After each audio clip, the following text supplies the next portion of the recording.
નમસ્કાર ખેડૂત મિત્રો, ખેતીની માહિતી યુટ્યુબ ચેનલમાં આપ સર્વેનું હાર્દિક સ્વાગત કરું છું।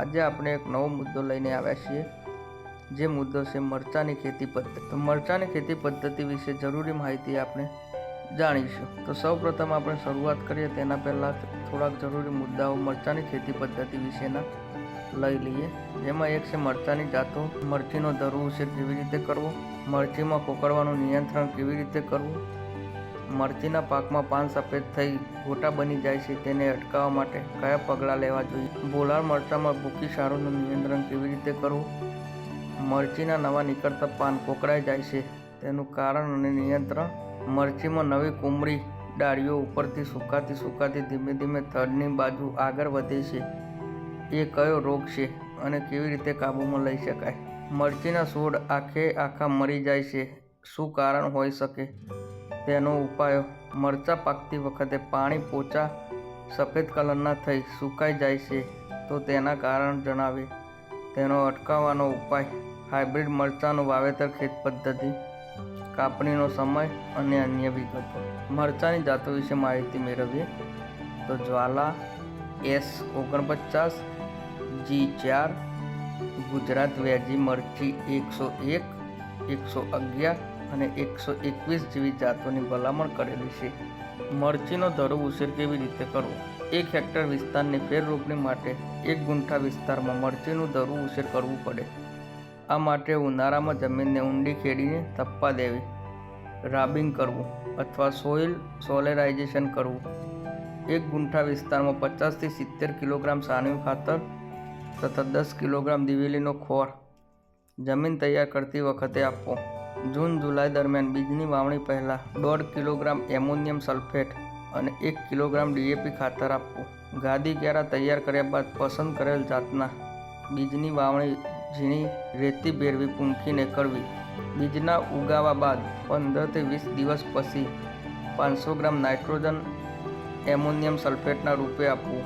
ધરુવાળિયામાં ઉધઈ, કીડી, કૃમિ, ચૂસ્યા વગેરેનો ઉપદ્રવ સામે રક્ષણ મેળવવા માટે 1 ગુંઠામાં 300 ગ્રામ પ્રમાણે કાર્બોફ્યુરાન દવા ક્યારામાં પાયાના ખાતર સાથે આપવી। વાદળછાયું વાતાવરણ અને સતત વરસાદ પડે તો ધરું કોહવાય નહીં તે માટે 100 અને 100 ના પ્રમાણમાં બોરડો મિશ્રણ વાપરવું। 35 થી 45 દિવસે 25 સેન્ટીમીટર ઊંચાઈ ધરાવતા છોડ રોપવા લાયક તૈયાર થશે। મરચીના પાકમાં ફૂટ ડ્રોપ અને સુકારા વિશેની જાણકારી, તો મરચીમાં પરિપક્વ ફળનો સડો તથા સુકારાના રોગનો ફેલાવો બીજ દ્વારા થતો હોય 1 કિલો બીજને 3 ગ્રામ કેપ્ટાન કે થાયરમ દવાનો પટ આપીને બીજ વાવવા। પાક વાવ્યા બાદ 2 મહિના પછી મેન્કોજેબ 75%, વેપા 27 ગ્રામ અથવા કોપર ઓક્ઝીક્લોરાઇડ 50%, વેપા 50 ગ્રામ પૈકી કોઈપણ એક દવાનો 10 થી 12 દિવસના અંતરે 3 થી 4 છંટકાવ કરવા। મરચીમાં કોકડવાનું નિયંત્રણ કેવી રીતે કરવું, ધરુવાળિયામાં કાર્બોફ્યુરાનની માવજત આપવી। ફેર રોપણી બાદ છોડની આજુબાજુ જમીનમાં કાર્બોફ્યુરાન 3G આપવી। મરચીમાં કોકડવા થયેલ રોગિષ્ટ છોડનો ઉપાડીને નાશ કરવો। કોકડવા સફેદ માખી વડે ફેલાતો રોગ હોય તેના નિયંત્રણ માટે ટ્રાઇઝોફોસ અથવા ડાયમિથોએટ 10 મિલી દવાનો 10 લીટર પાણીમાં ભેળવી છંટકાવ કરવો। મરચીના પાકમાં પાન સફેદ થઈ ગોટા બની જાય છે તેને અટકાવવા માટે કયા પગલાં લેવા જોઈએ, તો મરચીમાં ભૂકી સારો રોગ આવે ત્યારે પાન સફેદ થઈ જાય છે। આ રોગ જોવા મળે કે તરત જ વેટેબલ સલ્ફર 80%, વેપા 30 ગ્રામ અથવા કાર્બેન્ડાઝિમ 50%, વેપા 10 ગ્રામ પૈકી કોઈપણ એક દવાનો છંટકાવ કરવો। ત્યારબાદ 10 થી 12 દિવસના અંતરે ફરીથી 2 થી 3 છંટકાવ કરવા।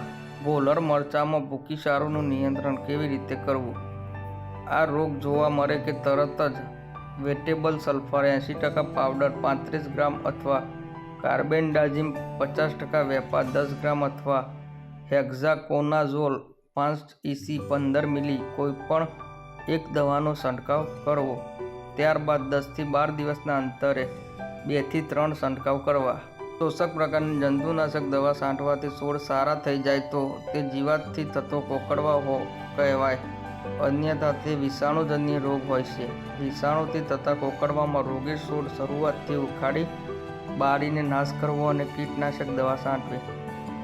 મરચીમાં નવી કુમળી ડાળીઓ ઉપરથી સુકાતી ધીમે ધીમે થડની બાજુ આગળ વધે છે. એ કયો રોગ છે અને કેવી રીતે કાબૂમાં લઈ શકાય? તો આ મરચીનો અવરોહ મૃત્યુ રોગ છે.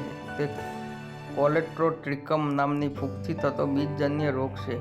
તેના નિયંત્રણ માટે થાયરમ કેપ્ટાન 3 થી 4 ગ્રામ પ્રતિ કિલો બીજની માવજત આપવી જોઈએ. છોડ ઉપર રોગની શરૂઆત થતી દેખાય ત્યારે મેન્કોજેબ અથવા ક્લોરોથેલોનિલ 25 ગ્રામ 10 લિટર અથવા પ્રોપ્રીકોનાઝોલ 10 મિલી 10 લિટરનો છંટકાવ કરવો. મરચીના છોડ આખા મરી જાય છે, તેનું શું કારણ હોઈ શકે? તેનો ઉપાય. તો મરચીના આ સુકારાનો રોગ છે. 3 જાતના સુકારા આવે છે. 1. સ્કેલોસિયમ વિલ્ટ, જેમાં જમીન નજીક થડ કોહવાઈ જાય છે. 2. ફ્યુઝેરિયમ વિલ્ટ, કે જેમાં છોડ ફાડીને જોતા વચ્ચેનો ભાગ કથ્થઈ ગયેલ હોય છે. જ્યારે 3. બેક્ટેરિયમ વિલ્ટમાં સાલ નખથી ઉખેડતા થડનો ભાગ સફેદ હોવાને બદલે સડી ગયેલો દેખાય છે. આ રોગના નિયંત્રણ માટે તંદુરસ્ત ઝરૂનો ઉપયોગ કરવો. પાક ફેરબદલી કરવી. ખાતર છોડથી દૂર પ્રમાણસર આપવું. પ્રથમ અને દ્વિતીય પ્રકારના સુકારા માટે જમીનમાં કાર્બેન્ડેઝિમ 5 ગ્રામ પ્રતિ 10 લિટરનું દ્રાવણ રેડવું અથવા ફેર રોપણી પહેલાં જમીનમાં ટ્રાયકોડર્મા 2 કિલોગ્રામ પ્રતિ હેક્ટરે આપવું. જ્યારે ત્રીજા પ્રકારના વિલ્ટમાં જમીનમાં ટ્રપ્ટોસાયક્લિન 100 ppmનું દ્રાવણ રેડવું અથવા રોગ આવતા પહેલાં જમીનમાં સ્યુડોમોનાસ આપી જૈવિક નિયંત્રણ પણ કરી શકાય છે. મરચાં પાકતી વખતે પાણી પોચા સફેદ કલરના થઈ સુકાઈ જાય છે. તે કયા કારણે થાય છે? તેનો ઉપાય નીચે પ્રમાણે છે. રોગની શરૂઆતમાં પાણી પોચા બદામી રંગના અને સમય જતાં રાખોડી સફેદ કે પીળા રંગના ડાઘા જોવા મળે છે, જે વાસ્તવમાં ફૂગની ફલકાય છે. ફળ ઉપર મરચાં લાલ થવા માંડે ત્યારે નાના કાળા ટપકા જોવા મળે છે, જેની ફરતે કાળી ધાર હોય છે. આવા મરચાં લાલને બદલે ધૂળિયા રંગના થઈ ખરી પડે છે. રોગ મુખ્યત્વે બીજજન્ય હોવાથી 1 કિલોગ્રામ બીજ દીઠ 2 થી 3 ગ્રામ થાયરમ કે કેપ્ટાનનો પટ આપી ધરું ઉછેરવું. ઊભા પાકમાં મરચાં અર્ધ પાકે ત્યારે મેન્કોજેબ 75% વેપા 26 ગ્રામ અથવા કોપર ઓક્સી ક્લોરાઇડ 50 ગ્રામ 10 લિટર પાણીમાં ઓગાળી 10 દિવસના અંતરે 3 થી 4 છંટકાવ. હાઇબ્રિડ મરચાંની વાવેતર ખેત પદ્ધતિ. જાતોના નામ: GAVCH1 અરકા CH2 અને 3. જમીન અને જમીનની તૈયારી. તો ગોરાડું બેસર ફળદ્રુપ અને સારી નિતાર શક્તિ ધરાવતી જમીન માફક આવે છે. 2 થી 3 ખેડ મારી કરબ મારી જમીન સમતર કરી અંતર પ્રમાણે વાવેતર કરવું. વાવેતરનો સમય: ચોમાસા માટે જૂન જુલાઈ, શિયાળા માટે ઓક્ટોબર અને ઉનાળા માટે જાન્યુઆરી ફેબ્રુઆરી. વાવેતરનું અંતર અને બીજનો દર: 1. 2 હાર વચ્ચેનું અંતર 60 સેન્ટીમીટર. 2 છોડ વચ્ચેનું અંતર 60 સેન્ટીમીટર. બીજનો દર કિલો પ્રતિ હેક્ટરે 350 ગ્રામ પ્રતિ હેક્ટરે 28,000 છોડ પ્રતિ હેક્ટરે. વાવેતર પદ્ધતિ: 30 થી 35 દિવસે ધરું રોપણી લાયક થયેથી ફેર રોપણી કરવી. રાસાયણિક ખાતર અને દેશી ખાતરનો જથ્થો કિલો પ્રતિ હેક્ટરે.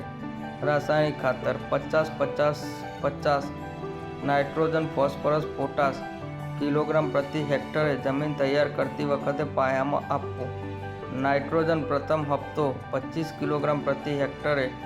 ફેર રોપણીના 1 મહિના પછી તથા પછીના હપ્તામાં નાઇટ્રોજન 25 કિલોગ્રામ પ્રતિ હેક્ટરે ફૂલકાળ સમયે તથા બાકીનો 100 કિલો નાઇટ્રોજન વીણી મુજબ પૂરતી ખાતર તરીકે આપવું.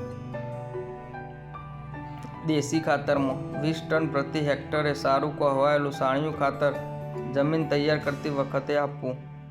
પિયતની સંખ્યા: ચોમાસું પૂર્ણ થયા પછી 15 થી 20 દિવસના અંતરે 8 થી 9 પિયત આપવા. કાપણીનો સમય: પ્રથમ વીણી 70 થી 75 દિવસે લેવી. પાકવાના દિવસો: 170 થી 180 દિવસે મરચાંની જાત પાકી જાય છે. ઉત્પાદન: લીલા મરચાં 15 થી 20 ટન પ્રતિ હેક્ટરે મળે છે. અને બીજી એક ખાસ માહિતી ધ્યાનમાં રાખવાની કે તાર બાંધીને છોડને આધાર આપવાથી વધુ ઉત્પાદન મળે છે. તો ખેડૂત મિત્રો, આજે આપણે મરચાંની ખેતી વિશે વાત કરી છે. આ માહિતી તમને જો ગમી હોય તો ચેનલને લાઈક, શેર અને સબસ્ક્રાઈબ કરો.